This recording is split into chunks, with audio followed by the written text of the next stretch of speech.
नमस्कार. मधुरम चॅनलमध्ये तुमच्या सगळ्यांचं पुन्हा एकदा स्वागत. तुम्हाला आपले विषय आवडत असतीलच, तुम्ही सबस्क्राईब करत असाल, बघत असाल, ऐकत असाल आणि नकळत कुठेतरी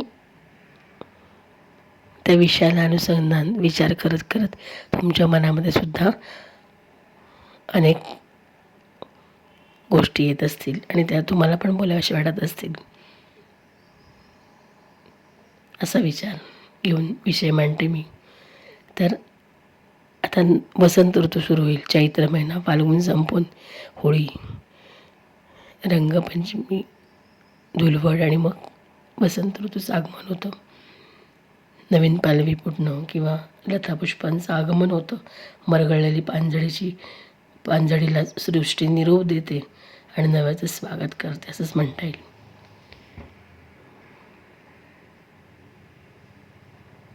मग सहजच मनात आलं की असं निरोप घेताना त्या पानझडीच्या मनामध्ये नक्की कशाची गोळाबेरीज असेल का, तिला मन नाहीच म्हणून ती आपल्या भावनांचं व्यक्त करू शकत नसेल. एक आणि अनेक प्रश्न मनात होते आणि निरोप निरोप निरोप हा शब्द मनामध्ये सारखा गुंडळत गेला आणि सहज निरोपाविषयी आपण बोलूया का आज असं वाटलं. अगदी सूर्याला देखील निरोपाचा नियम आहेच की. उगवणाऱ्या प्रत्येक दिवसाला मावळतीचा शाप आहे, काळ्याला पांढऱ्याचं वरदान आहे, भरतीला ओहोटीचं आहे, सुंदरतेला कुरूपतेचा शाप आहे आणि मैत्रीला सुद्धा शत्रुत्वाचा दुःखद स्पर्श असतोच की. तसंच आगमनाला निरोपाची दृष्ट लागतेच. मग प्रत्येकाची निरोप घेण्याची संकल्पना व्यक्तिसापेक्ष असते. कुठे कल्पना विलासात म्हणाला तर कोणी अगदी भावनाशून्य त्यानुसार निरोप शब्दाची व्याख्या अनुभवत असेल, गंमत अनुभवत असेल. जन्माला आलेला प्रत्येक जीव ह्या सृष्टीच्या स्पर्शानं असं म्हणतात विलीन होतो. म्हणजे पंचमहाभूताने बनलेलं शरीर पुन्हा पंचमहाभूतामध्येच विलीन होतं आणि या जगाचा निरोप घेतो. अगदी जन्माची चाहूल लागल्यापासून त्याचं अस्तित्व सूक्ष्माकडून विशालतेकडे जाते आणि या मधल्या प्रवासात त्याला अनेक गोष्टी अनुभवास मिळतात. प्रत्येक क्षणाला त्या निरोपाचा मात्र शाप असतोच की. कालचे आज नाही, आजचे नाही उद्या हा नियमच आहे. बालपणात खेळलेल्या चुकलेल्या क्षणांना निरोप देऊन पुढील तारुण्य, वार्धक्य त्याची स्वीकृती मनात नसताना आपल्याला पत्करावी लागतेच. आयुष्यात एक एक क्षण आपला निरोप घेत जातो, पण पुन्हा नवा एक क्षण उभा आहेच. प्रत्येक क्षणाला देखील निरोपाचा शाप असतोच की. तो क्षण आपण कसा झेलतो, जगतोय महत्त्वाचं. वर्तमानाला भूतकाळाचा निरोप घ्यावा लागतोच की. भूतकाळात घडलेल्या घटनांना निरोप दिलेला चांगला. वर्तमानच जगा. मागे वळून बघता येत नाही, पुन्हा मागे जाता येत नाही. असं जरी असलं तरी मागे जगलेल्या क्षणांमधूनच तुमचा आजचा वर्तमान ठरत असतो आणि तुमच्या आजच्या वर्तमानावरच तुमचं भविष्य ठरणार असतं. त्यामुळे भूतकाळ हा सगळ्यात श्रेष्ठ असंच मला वाटतं. वर्तमानात जगणं हे मान्य आहे, पण वर्तमान हा तुमचा भूतकाळच ठरवतो.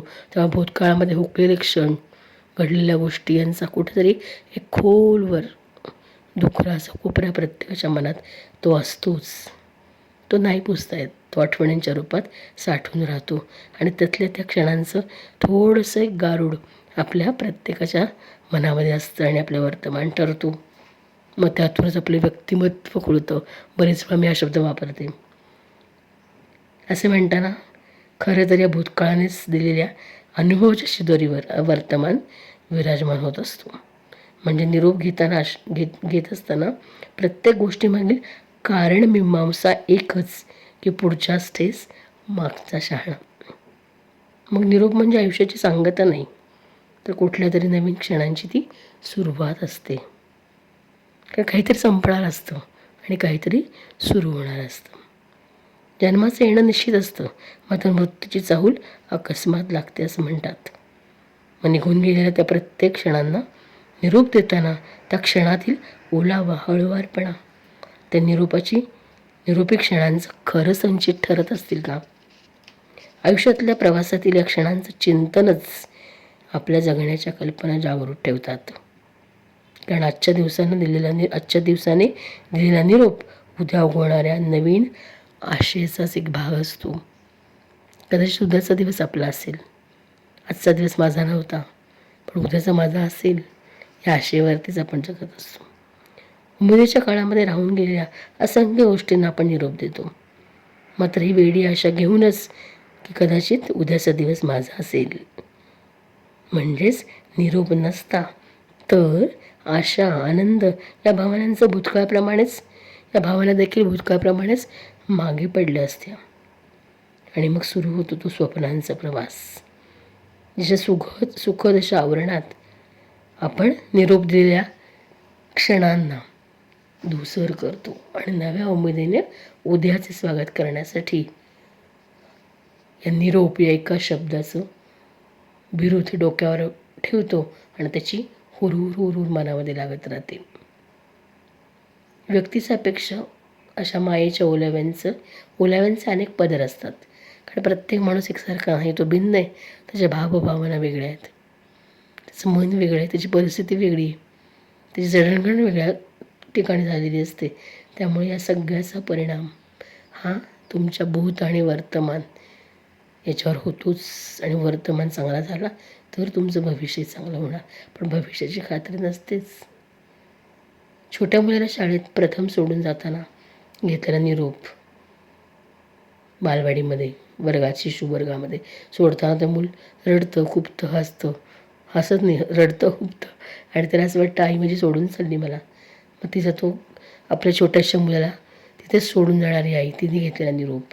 किंवा पाळणा घालणारे पहिल्यांदा छोट्या मुलाला सोडून कामावर रुजू जाणारी आई, तिचा तो निरोप. स्टेशनवर आपल्याला आवडत्या व्यक्तीला सोडून जाताना आपण घेतलेला निरोप. 10वीचा निकाल लागल्यानंतर अनेक वर्ष शाळेत घालवलेल्या त्या क्षणांचा निरोप समारंभ करताना मन गलबलतंच की. एक शिक्षण पूर्ण झाल्यावर पदवी घेऊन अनेक मुलाखती नंतरचा मिळालेला तो पहिल्या नोकरीवर जाताना वडीलधाऱ्यांच्या पाया पडताना घेतलेला निरोप. आपल्या आईला तो छोटा बाळ आठवतो. बालवाडीच्या पहिल्या दिवशी निरोप घेताना रडलेला चेहरा केलेला आणि आज तरुण होऊन नोकरीवर जातोय त्यावेळी तिचे डोळे पाणावतातच की. पण आज ते आनंदाने पाणावतात. निरोप माणसाला घडवतात देखील. कधी कधी ते गरजेचे ठरतात का? मग या चक्रानंतर त्या मुलाचे लग्न होते, सून घरात येते, पुन्हा तिचा बाळ होऊन परत तीच आई आपल्या नातवाला घेऊन आजी होऊन शाळेत सोडायला जाते त्याला निरोप देण्यासाठी. बघा, असं म्हणतो सर्कल ऑलवेज कम्प्लीट्स. असं प्रत्येक गोष्ट ही निसर्गाकडून निसर्गाकडे, शून्यातून पुन्हा शून्याकडे, अशा सगळ्या गोष्टी आहेत. सूक्ष्मातून विशालतेकडून सूक्ष्माकडे घडतच असते. आणि हेच आयुष्य आहे. बघा, असंच असतं हे निरोपाचं चक्र असं म्हणता येईल. जे मनात भावनांची असंख्य आंदोलनं करणारं, नंतर निरोपाचे असंख्य क्षण आपल्या आयुष्यात येतात. मुलीची पाठवणी करताना, सासरे जाताना तिचा घेतलेला निरोप, परदेशामध्ये जाणाऱ्या मुलाचा घेतलेला निरोप, पुन्हा तो इथे येण्याची खात्री नसते. खूप वर्षांनी आपल्या जिवलग मित्रमैत्रिणींना भेटल्यावर निरोप देताना चिंता असतेच. आणि निरोपांचा असा विचार करताना जाणवते आपल्या आयुष्यात कधीतरी येणार काही निरोपाची वेळ. येताना आपण एकटेच येतो, पुन्हा काळोखात विरताना एकटेच असतो. मग उजेडातल्या आपल्या या प्रवासात कोणाच्या तरी आधाराची गरज का वाटते आपल्याला? कदाचित हाच निरोप अनुभवण्यासाठी किंवा आधार या शब्दाचाच आधार वाटत असावा. पण अखेरचा निरोप घेताना चिंता नसावी तर तृप्तीची कृतार्थता असं म्हणता येईल असावी. यासाठी माणसातील चांगुलपणा, चांगल्या गोष्टी यावर विश्वास ठेवून त्याचा आदर आपण केला. अध्यात्मचिंतन, सत्कर्माची जोड या अखेरच्या निरोपाच्या वेळी हुरहुर लावणार नाही. तर निरोप आयुष्यातल्या या ऋणानुबंध असलेल्या व्यक्तींविषयी कृतज्ञताच ठरवता येईल. या निरोपाचे आनंदाने स्वागत करायला हवे असा विचार मनात आला. काय मिळवलं, काय गवसलं, काय झालं, काय केलं, जमले अथवा नाही जमले, असंही म्हणता येईल. ना उरली खेद ना कंत काही, आता परमेश्वरने ठेवले तसं राहायचं, अशी कृतार्थता ही आपल्या आयुष्यात कधीतरी येते आणि तो निरोपाचा क्षण जवळ येतो. आयुष्यात भेटलेल्या माणसात काही माणसं लवाळ्यासारखी होती, तर काही मेहंदीसारखी कोरीव नक्षीदार. जसं मेहंदी संपली की तिचं अस्तित्व पुजून जातं, तशीच तेवढ्यापुरती आयुष्यात आलेली आणि नंतर निघून गेलेली. तर काही सगळीकडे व्यापून उरलेली अगदी हवेसारखी असतात. याची जाणीव मात्र आपल्याला नसते. कारण त्यांचं असणं आपल्याला कधी दीर्घ करून जातच नाही. ती हवेसारखी असतात, निस्वार्थी असतात, दिसत नाहीत आपल्याला, पण आपणच विसरतो त्यांना. आपल्या झुंजीत असतो आपण. तर काही मृगजळासारखी असतात, कधीही हाती न लागणारी. त्यांच्या मागे आपणही ओढीने धावत सुटतो. अरे हा माझा आहे, हा माझा आहे, हा माझ्याकडे येईल, ह्याला माझ्याबद्दल वाटत असेल, अशा भावनेने आपण त्याच्या मागे धावत राहतो. पण त्याच्या गावी आपण कधी नसतोच. हे कळायला आपल्याला खूप काळ जावा लागतो आणि नंतर लक्षात येतं, अरे तेव्हाच त्याने आपला निरोप घेतला, आता पुन्हा त्याची पावलं आपण का परतीची यावीत असा विचार करतो. असेही काही निरोप, अशी काही माणसं ती दिसत नाहीत आपल्याला, पण आपणच विसरतो त्यांना, असं म्हणूया. आपल्या झुंजीत असतो आपण. मृगजळासारखी असतात ती. त्यांच्या मागे आपण ओढीने धावत सुटतो. कधीतरी त्यांना आपल्याबद्दल काहीतरी वाटेल, कधीतरी आपल्याशी बोलते, कधीतरी त्यांना आपलं अस्तित्व आवडेल, या विचाराने आपण धावत राहतो. मात्र तो केवळ आपला भासच असतो. त्यांना आपल्याविषयी ओढ नसतेच कधी. ती फक्त आपली कर्तव्य करत असतात. मात्र काही आधारस्तंभही ठरतात, न ढळणारी. ज्यांच्यामुळे जीवनाला एक ओळख प्राप्त होते. अगदी निस्वार्थी माणूस, एवढं एकच नातं जपणारी, निष्ठेनं मदत करणारी. ती नसून ही सतत जवळ असल्यासारखीच वाटतात, कारण तेवढा विश्वास असतो नात्यामध्ये त्या. अशी माणसं भेटतात निरोप घेताना. असे काही निरोप, काही मनस्वी, तर काही घ्यावे लागणारे, उगाचच घ्यावे लागणारे निरोप. असे निरोपाचे अनेक प्रसंग तुमच्या आयुष्यात आले असतील आणि पुढेसुद्धा येतील. पण प्रत्येक निरोप हा समृद्ध करतच जातो आणि काहीतरी बाळकडू देऊन जातो, हे मात्र नक्कीच आपल्याला म्हणता येईल. नोकरीच्या दिवशी शेवटचा दिवस तो, नोकरी संपलेल्याचा, तेव्हा आपल्यासाठी काम केलेल्या असंख्य लोकांची आठवण आपल्या मनात सतत रेंगाळत राहते, कारण आपला त्यांचा तो तेवढ्यापुरताच ऋणानुबंध असतो. ते क्षण, अशा असंख्य निरोपाचे क्षण आपल्या आयुष्यात येतात. पण त्याचा विचार आपण एवढा करत नाही. पण खरं तर करायला हवा.